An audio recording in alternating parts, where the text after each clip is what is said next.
Being featured is brought to you by Lucky Horseshoe, A&R Electrical Services, and Patient Spirit Productions.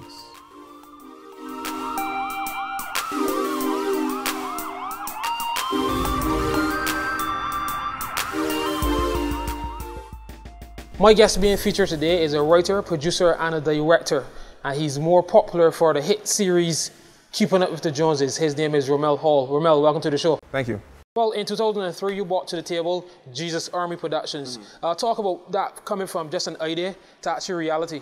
Well, basically what happens, I'll go a little further back, I was involved with something called the Universities and Colleges Christian Fellowship, and I was basically thrown in at the deep end. I had no idea how to do scripts or anything. I knew that I loved telling stories from a child.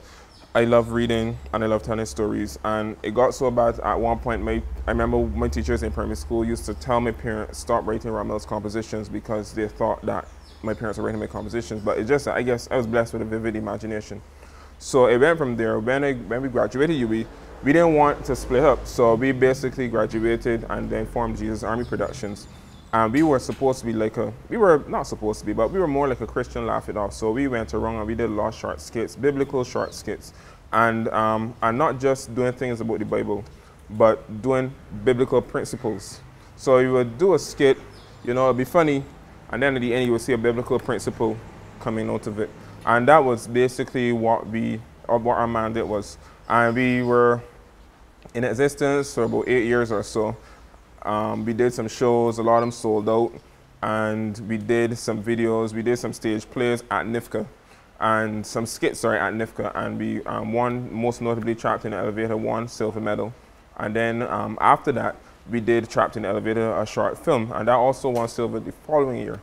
So from there, I formed Hollywood Productions, and you know, in the beginning, I tried to do like stuff, commercials and stuff, and I think in 2010, I met up with Shane Holford. Shane was the person that filmed Trapped in the Elevator and some of the other stuff that we did in Jesus Army Productions, and he wanted to do a sitcom. He didn't know what, he just wanted to know, he just knew he wanted to do a show.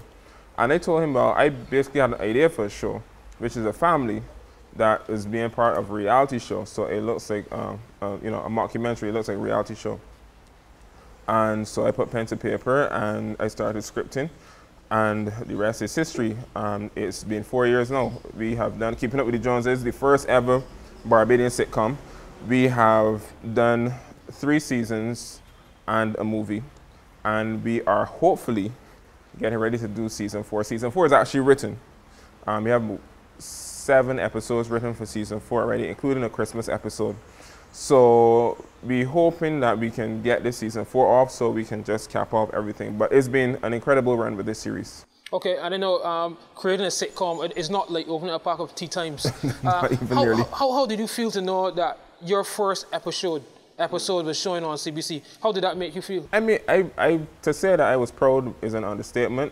The other thing, my biggest fear is that I knew that it was a good product. I mean, let me just say, you don't ever go into anything just, well, me, I don't go into anything just to try anything.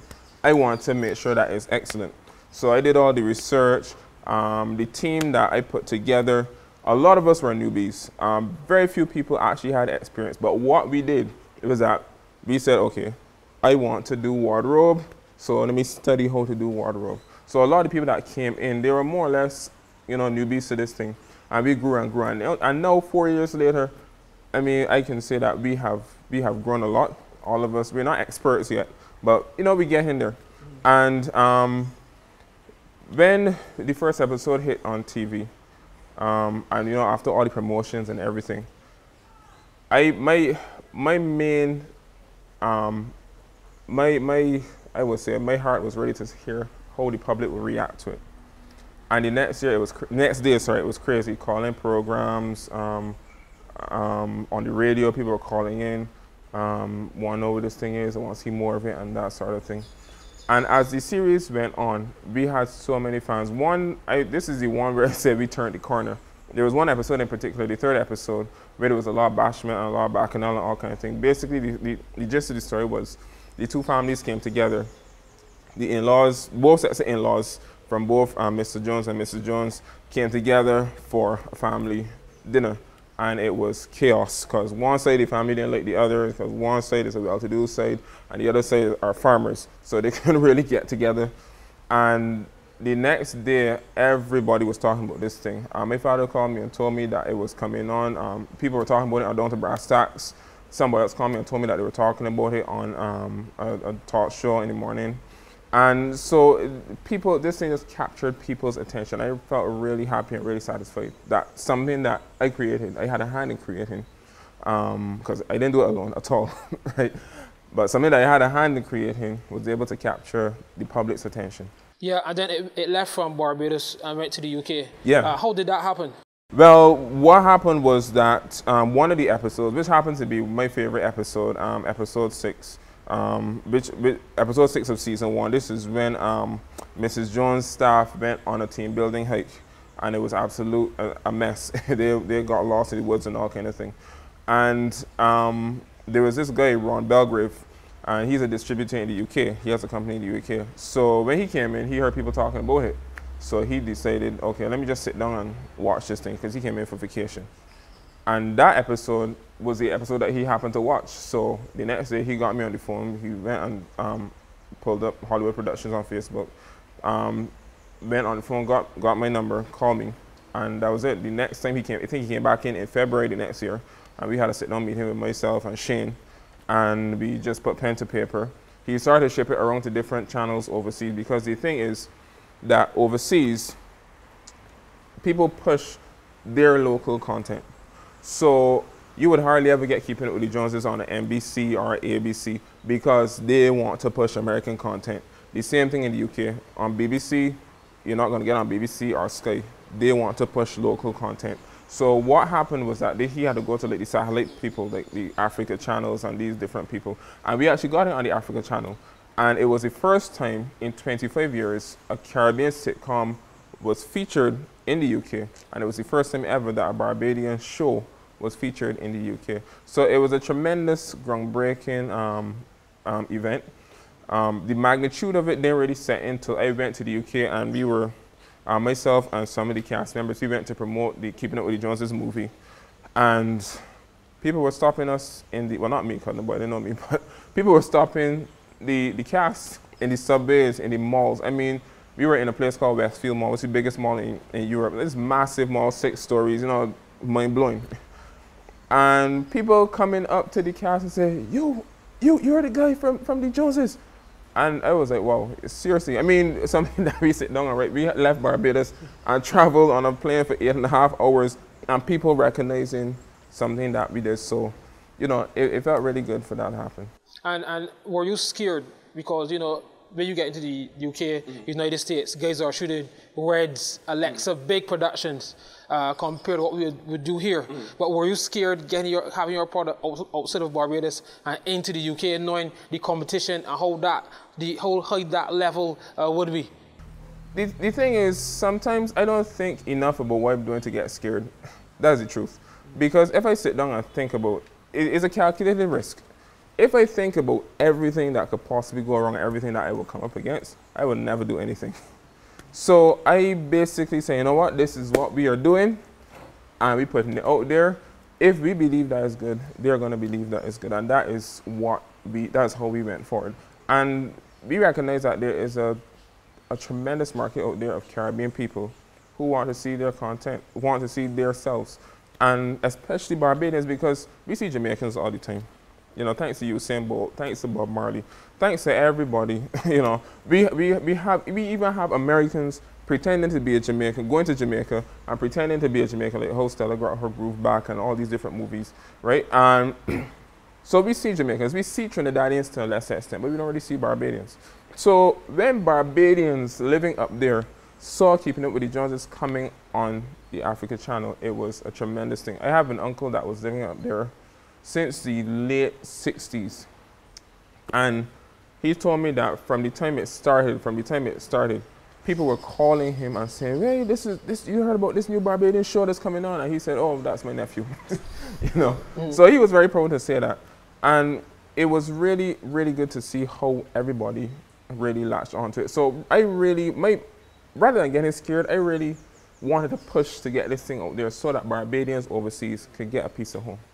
And what do you think we will have to do to make this film thing a job here in Barbados? Well, I can tell you the first thing is that the infrastructure has to be put in place, because the thing is that we look at the United States. The United States, their industry is a well-oiled, honed for several decades machine, right? This ain't anything that just picked up yesterday and started. These guys were doing this thing from way back, but the infrastructure was there. Unfortunately, we have pockets of people pushing out content, and there's no structure. Right now, I should be able to go on a database and say, okay, I want to do a movie, bam, bam, bam. I need a cinematographer, I need a continuity person. There is nothing like that, right? There should be something like that that we can go and do.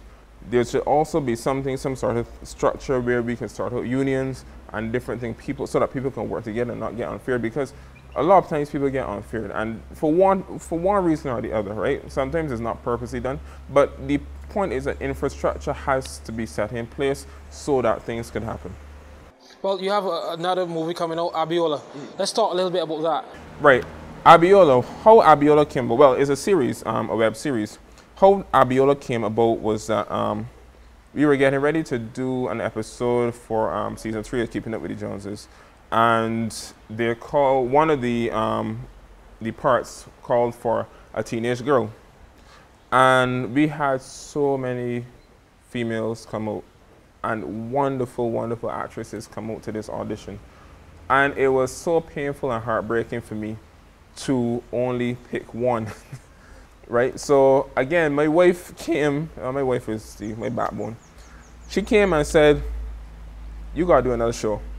I was like, what are you talking about? She's like, you see how many teenagers out there? And I was like, but not only them out there, but the good is not that they come in and they're messing up and things. These are actually really, some of them naturally talented, never acted the day before in their life, but they saw the thing, they liked the show, and they wanted to be a part of it. And just natural talent. So I said, all right, you know, I always had an idea to do a teen drama. So let me do something that will utilize these talents. So unfortunately, and this might have worked out for the best, the young lady who actually got the part, she happened to be out to the island while we were filming, while we were doing the doing Abiola. So she said from the get-go that she couldn't do it. But so that meant that we had to go for other people, and we got a cast of 18 of the most amazing teenagers I've ever worked with. It was so incredible, ranging from I think the youngest was 14 all the way up to 19. And we actually had one, I think a 20-year-old who was basically pretending to be a teenager, but she's short, so you know she can get away with it. And it was these young people were so full of life and full of energy, and I really was so happy to be a part of it. I wrote the whole series. It was 6 episodes. I wrote it in a week, basically. That was the fastest I ever did anything like that. I basically had to be morning, noon, and night writing this thing. I asked my wife for a couple of days, and did that. And then once that was done, we basically had a week to film it. So from idea to execution and completion of filming took roughly 6 weeks. So people came to me afterwards and said, boy, I was saying a long time that I gotta do this and I gotta do that. Look, you said like a couple weeks ago, oh, I want to do a teen series. I know 6 weeks later it's done.